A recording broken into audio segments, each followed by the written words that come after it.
Israel और Gaza में चल रहा टकराव जटिल है और तेजी से बदल रहा है। जब दो देश के बीच युद्ध होता है तो पूरी दुनिया इससे प्रभावित होती है।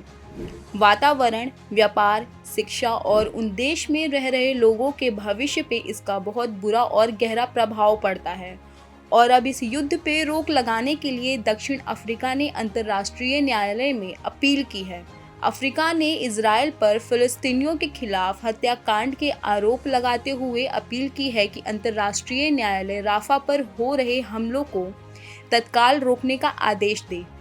आज के इस वीडियो में हम इसी अंतर्राष्ट्रीय न्यायालय के बारे में विस्तार से चर्चा करेंगे और जानेंगे कि यह अदालत पूरी दुनिया को कैसे न्याय दिलाती है।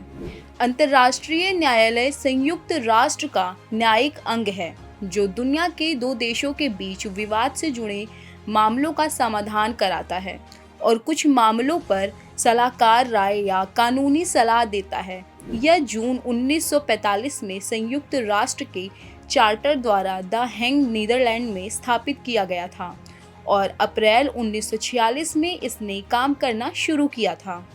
आईसीजे में 193 देश की सदस्यता है जो संयुक्त राष्ट्र के सभी सदस्य देश हैं।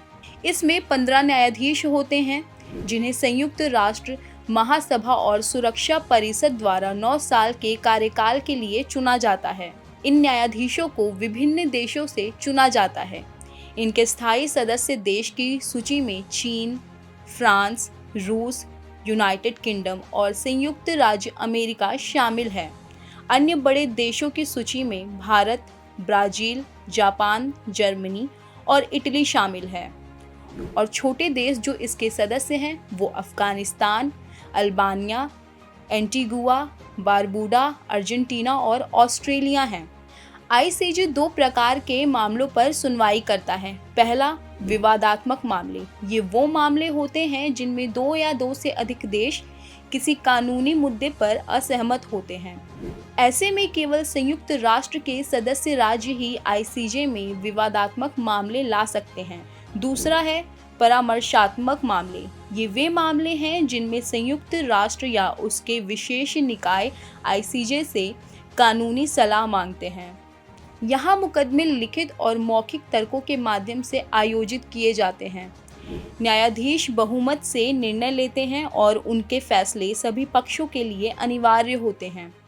कुछ प्रसिद्ध मामले जिनका फैसला आईसीजे ने लिया था जिनमें शामिल है 1950 का कोरियाई युद्ध, 1993 का रॉयल डच शेल बनाम भारत जिसमें आईसीजे ने फैसला सुनाया कि भारत ने एक निवेश समझौते का उल्लंघन किया था, 2014 का कतर बनाम संयुक्त अरब अमीरात, इसमें आईसीजे ने फैसला सुनाया कि संयुक्त अरब अमीरात ने कतर के हवाई क्षेत्र का उल्लंघन किया था। आईसीजे अंतर्राष्ट्रीय कानून का एक महत्वपूर्ण स्रोत है। इसके फैसले अंतर्राष्ट्रीय कानून के विकास में महत्वपूर्ण भूमिका निभाते हैं। यह अंतर्राष्ट्रीय विवादों को शांतिपूर्ण तरीके से हल करने में महत्वपूर्ण भूमिका निभाता है। साथ ही कानून के शासन और अंतर्राष्ट्रीय व्यवस्था को बनाए रखने में महत्वपूर्ण भूमिका निभाता है।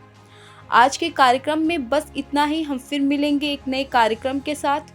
तब तक के लिए मुझे दीजिए इजाज़त। नमस्कार।